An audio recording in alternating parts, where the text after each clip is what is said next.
Hello guys, in today's video I'm gonna show you how to fix Fortnite not launching easy and quick. If you want to fix this problem, first click here and then type Windows Update Settings,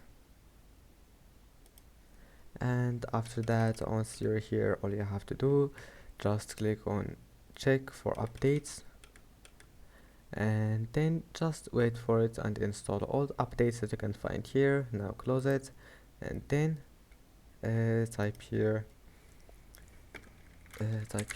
view advanced system settings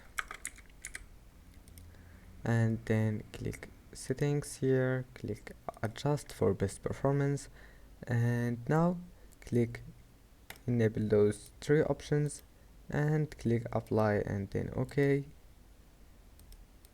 and that's it. Restart your PC, and after restarting your PC, make sure to close all applications that you don't need in the background here, and then right click on Fortnite and click run as administrator, and you will find that your problem is fixed. And that's it for today's video. Don't forget to like and subscribe, and thank you for watching this video until the end, and see you in the next video.